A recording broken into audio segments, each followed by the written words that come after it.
अस्सलामुअलैकुम, my name is Usman. तो आज हम पढ़ने वाले हैं स्ट्रक्चर के बारे में कि सी लैंग्वेज के अंदर स्ट्रक्चर क्या होता है। ठीक है, तो आइए हम शुरू करते हैं। तो सबसे पहले मैं आपको बताता हूँ कि एरे क्या होता है। ठीक है, an array is a combination of same data types। तो अरे क्या होता है कि अरे होता है, अरे is a combination of same data type. ठीक है, सेम टाइप के डाटा जो होता है ना, उसका कॉम्बिनेशन होता है। जैसा कि मैं आपको एग्जांपल में कहूँ, अगर मैं यहाँ पे इंट लिखूँ और यहाँ पे ARR लिख दूँ और यहाँ पे इज़ इक्वल टू डाल के मैं यहाँ पे कोमा लगा दूँ, यानी कि सेमी कोलन लगा दूँ, और यहाँ पे मैं 1 2 3 4 और 5 कर दूँ और यहाँ पे मैं 5 लिख दूँ। तो अब क्या आ रहा है कि ये मैंने एक एरे बनाई है। ठीक है, एरे है, उसका साइज़ 5 है और उसके अंदर देखिए इंटीजर ही डाटा आ रहा है। ठीक है, लेकिन जो स्ट्रक्चर होता है, स्ट्रक्चर क्या होता है? Structure is a combination of different data types। ठीक है, तो स्ट्रक्चर क्या होता है? ये कॉम्बिनेशन होता है डिफरेंट डाटा टाइप्स का। ठीक है, that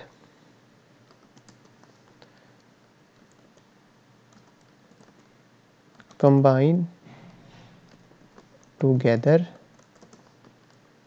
to make one unit. ठीक है, स्ट्रक्चर क्या आता है? Structure is a combination of different data types that combine together to make one unit. अच्छा, तो अब इसका मतलब क्या है कि स्ट्रक्चर जो होता है ना, दोबारा फिर से सुन ले, इसको मैं कमेंट करता हूँ लाइन को, और अब इसको समझे। स्ट्रक्चर क्या होता है कि structure is a combination of different data types. ठीक है, डिफरेंट डाटा टाइप्स यूज़ होती हैं, STRUCT। स्ट्रक्ट हमने लिखा,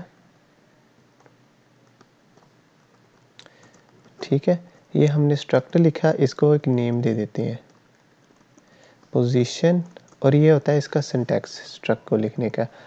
ठीक है, अब ये हमने स्ट्रक्ट का कीवर्ड यूज़ किया और इसको आगे कोई ना कोई नेम दे दिया। ठीक है, नेम देने के बाद हम क्या करते हैं कि अब इस लाइन पर फोकस करें। Structure is a combination of different data types. इसके अंदर डाटा टाइप्स क्या होती हैं? डिफरेंट। तो यहाँ पे मैं F कर देता हूँ और यहाँ पे मैं इंट S कर देता हूँ। फर्स्ट पोजीशन, सेकंड पोजीशन, यहाँ पे इंट A कर देता हूँ, यहाँ पे मैं इंट B कर देता हूँ, बल्कि यहाँ पे मैं कैर कर देता हूँ और यहाँ पर भी मैं कैर कर देता हूँ। ठीक है, और यहाँ पर मैं फ्लोट num1 कर देता हूँ और यहाँ पर मैं फ्लोट num2 कर देता हूँ। ओके, तो अब इसके बाद हमने क्या करना है? इसके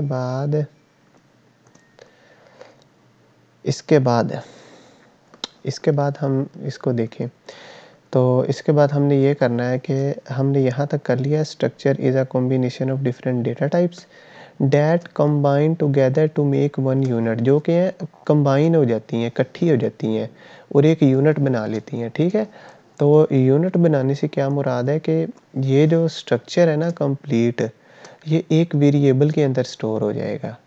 ठीक है, और उस वेरिएबल को हम जो है यूज़ करेंगे आगे। ठीक है, तो वो इन तमाम चीज़ों को जो है हमारा एक वेरिएबल स्टोर कर लेगा, ये बताने का मकसद है। तो आए अब हम सिंपली जो है प्रोग्राम से ही शुरू करते हैं।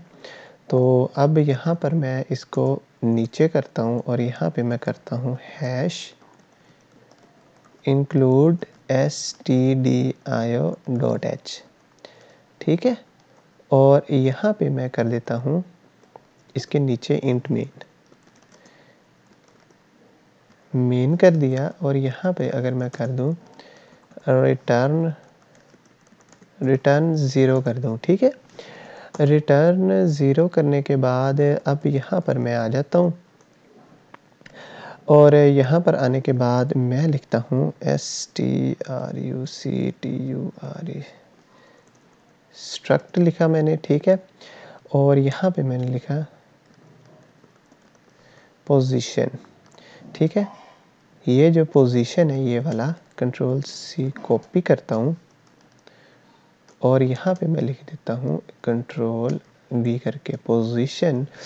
और यहाँ पे अब हम लिखेंगे, यहाँ पे कोई नेम दे देते हैं। लेट्स सपोज इसको मैं दे देता हूँ P1, ओके।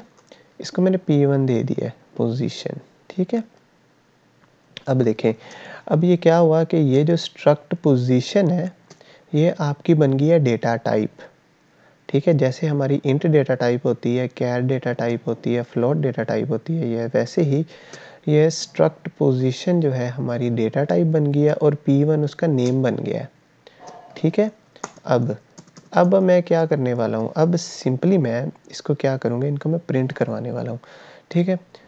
तो यहाँ पे मैं लिखूँगा P1 डॉट, आ गया, कैर A कर देता हूँ यहाँ पे, और इस इक्वल टू कर देता हूँ यहाँ पर मैं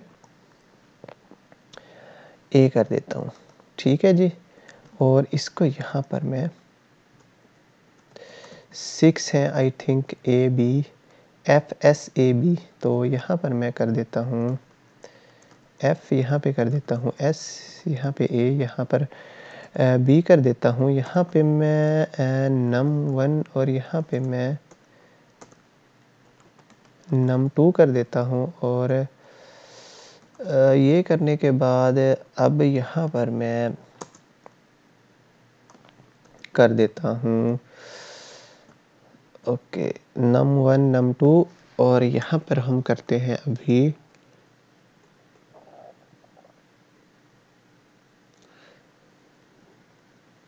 प्रिंट f। तो प्रिंट f करने से पहले हम करते हैं यहाँ पर, तो f क्या था, ये था हमारा इंटीजर था, तो यहाँ पे मैं 10 कर देता हूँ, यहाँ पे मैं 20 कर देता हूँ, यहाँ पर मैं करैक्टर था हमारा, तो यहाँ पर सिंपली a रहने देता हूँ, यहाँ पर b ग्रेड कर देता हूँ, a+ कर देता हूँ, इसको मैं b+ कर देता हूँ। और यहाँ पर मैं फ्लोट के अंदर नंबर है तो मैं इसको 20 इशारिया कुछ भी इस तरह नंबर दे देता हूँ, और इसको भी यहाँ पर मैं 40 इशारिया कुछ भी नंबर दे देता हूँ, ठीक है। और यहाँ पर मैं प्रिंट f कर देता हूँ, और यहाँ पर मैं \n कर देता हूँ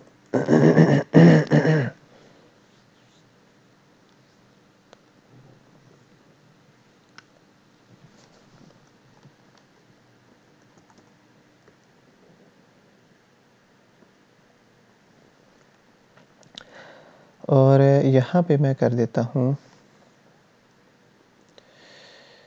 P1 डॉट f, तो यहाँ पर मैं f कर देता हूँ, ठीक है। और इसको यहाँ पर मैं कंट्रोल से पेस्ट कर देता हूँ।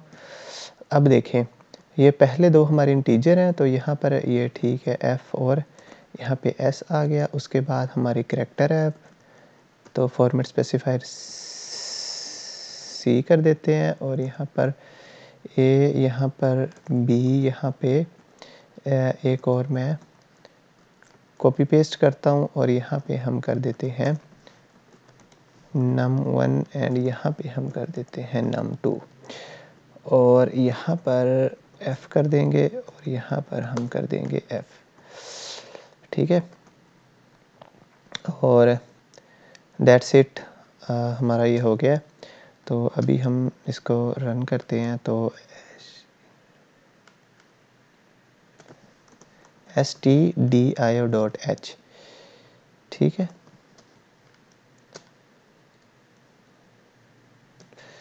तो अब ये देखें 10 20, और ये करैक्टर हमारा प्रिंट नहीं हुआ। तो करैक्टर क्यों नहीं प्रिंट हुआ हमारा A B, तो यहाँ यहाँ पर ए बी और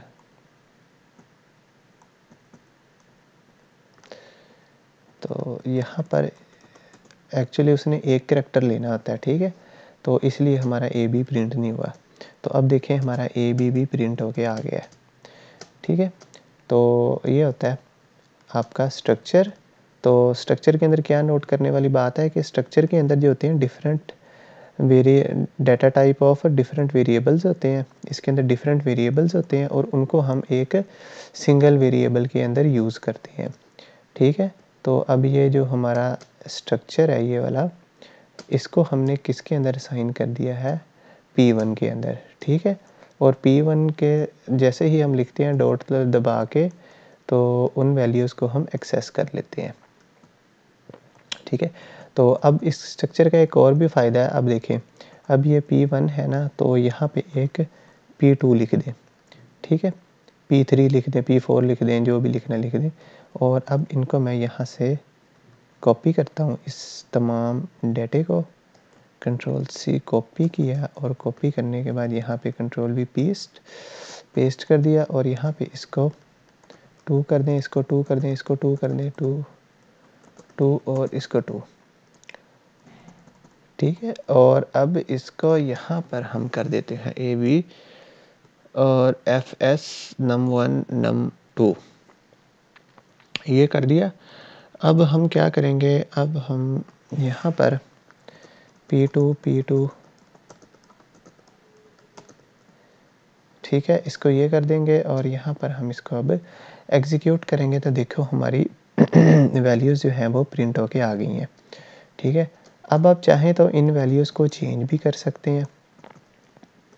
लेट्स सपोज इसको 100 कर दें, इसको 200 कर दें, इसको क्या कर दें, इसको D कर दें, इसको G कर दें और इन वैल्यूज़ के आगे 1 1 लगा दें और अब ये प्रिंट हो जाएगा।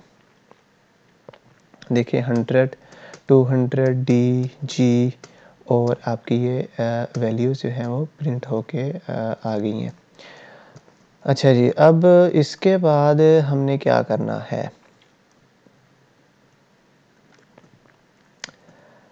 इसके बाद हम ये करने वाले हैं कि हम स्ट्रक्चर को देखते हैं।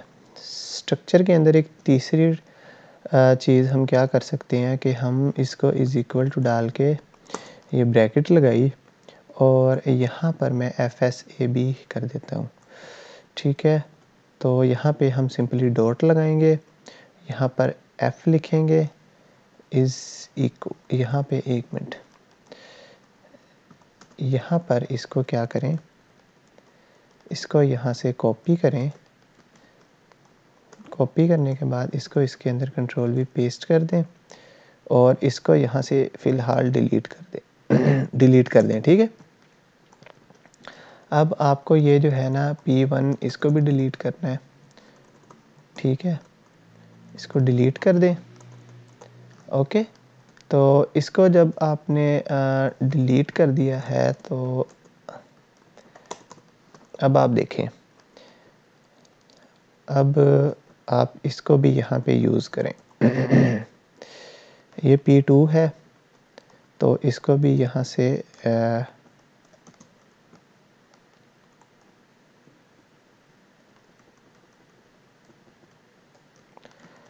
कंट्रोल से कॉपी करता हूँ और यहाँ पे कंट्रोल V पेस्ट करता हूँ और यहाँ पे मैं इसको P2 कर देता हूँ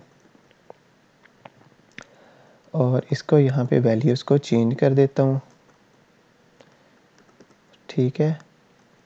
इसको यहाँ पे H कर देता हूँ और इसको यहाँ पे मैं K कर देता हूँ, इसको 3 कर देता हूँ, इसको भी 3 कर देता हूँ।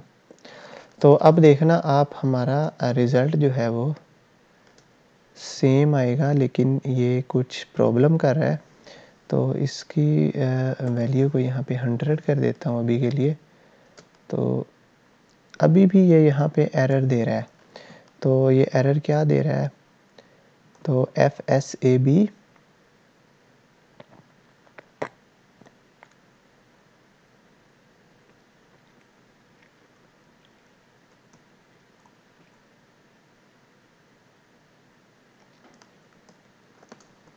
तो अभी हम इसको देखते हैं।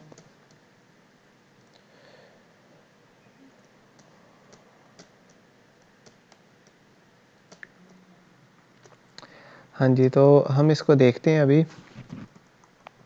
तो असल में बात पता क्या है, हमें ये सेमी कोलन नहीं लगाना, हमें ये कोलन लगाना है यहाँ पे। तो यहाँ पे हम ये ऐड कर देता हूँ मैं, ठीक है। देखें यहाँ पे ये ऐड कर रहा हूँ, तो यहाँ पे भी इसको अब ऐड करना पड़ेगा, ठीक है। यहाँ पर भी और यहाँ पर भी, यहाँ पर भी और यहाँ पर भी, ठीक है। अब इसको एग्जीक्यूट करते हैं। तो जैसा कि आप देख रहे हैं कि ये हमारा सक्सेसफुली जो है वो रन हो चुका है, ठीक है। तो ये होता है हमारा स्ट्रक्चर। तो मिलते हैं अगले लेक्चर में, तब तक के लिए अल्लाह हाफिज़।